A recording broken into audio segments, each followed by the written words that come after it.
Hello, and welcome to the channel Love of the Truth. As I mentioned in the previous video, I have some references that address the topic of life is a test.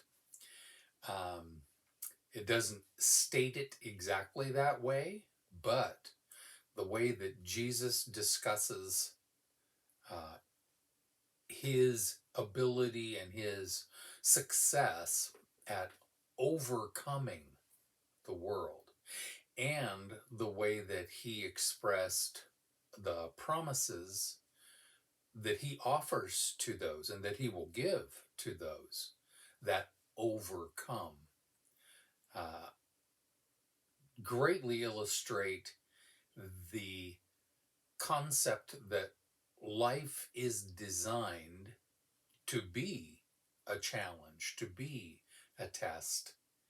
And the scriptures are very explicit about the reward for overcoming, the ability for that individual to become a son or daughter of God and to become a co-heir, to inherit with Jesus.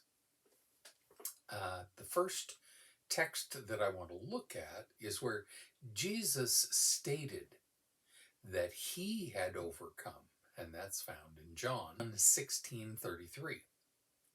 These things I have spoken unto you, that in me ye might have peace. In the world ye shall have tribulation, but be of good cheer. I have overcome the world. And it's probably important to discuss a little bit what the scriptures mean when they use the term world, or in the Greek, cosmos. It isn't talking about the planet. It's talking about the people, the civilization, the order of things in the world that Jesus overcame the tests and the challenges of his own temptation.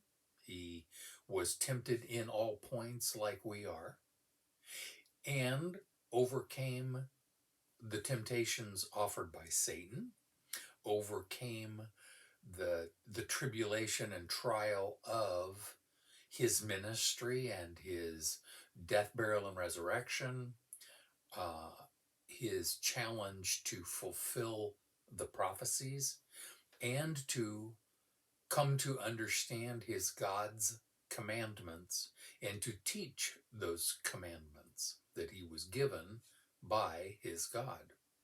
John wrote in 1 John 5, verses 3 through 5, "For this is the love of God, that we keep his commandments, and his commandments are not grievous. For whatsoever is born of God overcometh the world. And this is the victory that overcometh the world, even our faith. Who is he that overcometh the world? But he that believeth that Jesus is the Son of God." And the scriptures explain more in detail other components of belief that are essential. In Hebrews 11:6, as we've mentioned several times, it's impossible to please God, for he that cometh to God must believe that he is, and that he's a rewarder of them that diligently seek him.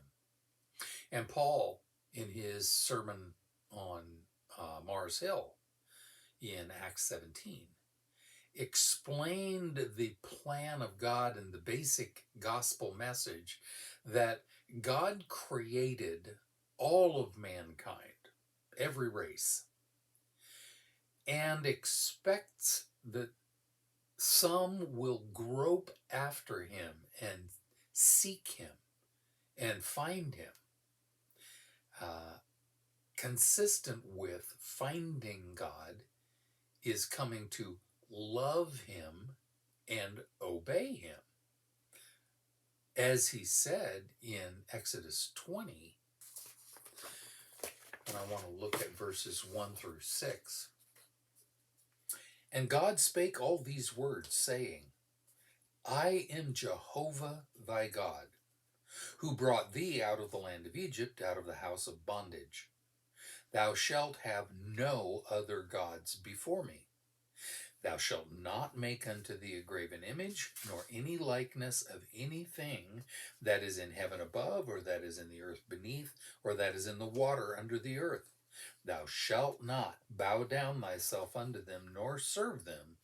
For I, Jehovah, thy God, am a jealous God, visiting the iniquity of the fathers upon the children, upon the third and upon the fourth generation of them that hate me, and showing loving kindness unto thousands of them that love me and keep my commandments.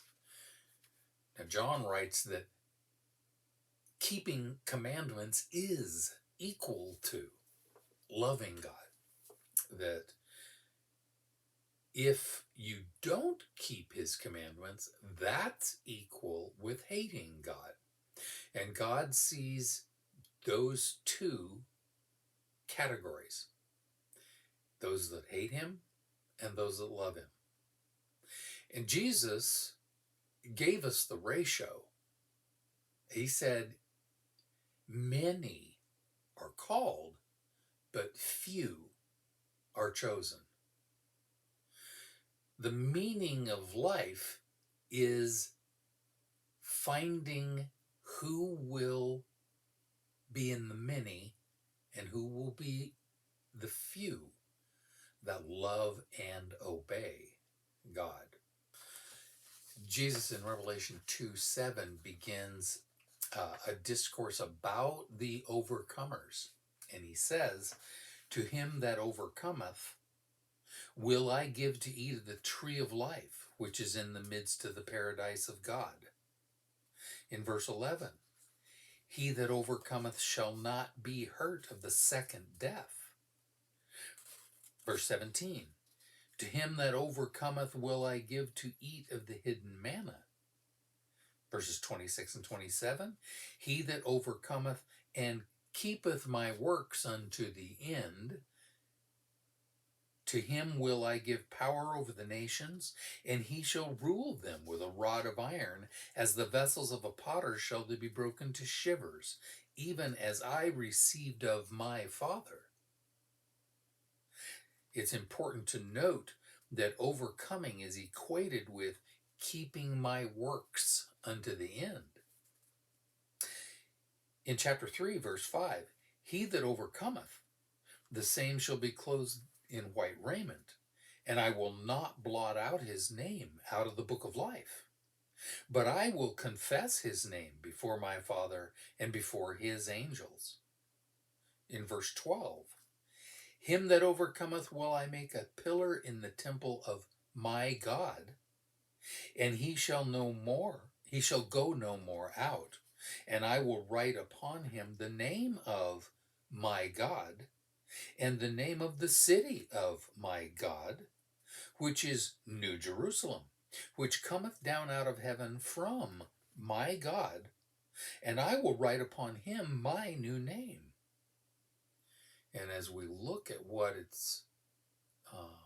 is recorded in Revelation 21, we'll see a repeat of this exact same information. It's very important to note there in that verse that Jesus refers to Jehovah as his God, Christ's God. This underscores the truth that Jesus is our brother. Jesus is a direct descendant of David and Abraham. Jesus is not God. Jehovah is Christ's God. In verse 21, chapter 3, Jesus said, to him that overcometh will I grant to sit with me in my throne, even as I also overcame and am set down with my Father in his throne. We've got a very clear comparison between Jesus rewarding his brothers and sisters that overcome and allowing them to share in his authority and ruling over the nations, like his God rewarded Jesus with power and authority over the nations. Let's look at what is recorded in Revelation 21 regarding the explanation of God's resting place, final dwelling place on this planet with his children. In Revelation 21, verses 1 through 4, we read, "And I saw a new heaven and a new earth, for the first heaven and the first earth were passed away, and there was no more sea. And I, John, saw the holy city, New Jerusalem, coming down from God out of heaven." So at this point, God is in heaven, and the city is leaving his presence and coming to the earth, prepared as a bride adorned for her husband. And I heard a great voice out of heaven saying, "Behold, look, the tabernacle of God, the dwelling place of God, is with men, and he will dwell with them. And they shall be his people, and God himself shall be with them and be their God. And God shall wipe away all tears from their eyes, and there shall be no more death, neither sorrow, nor crying, neither shall there be any more pain, for the former things are passed away." So as this new heaven and new earth come into being, and God says, "Behold, I create all things new. I make all things new, not I make all new things," as one of our ministers used to say. And the idea there is a renewal, a restoration of the earth to the way that God created it as the Garden of Eden.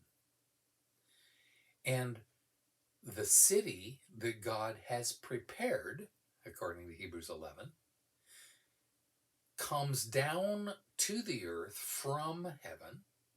Then God leaves heaven, comes to earth to dwell in that city.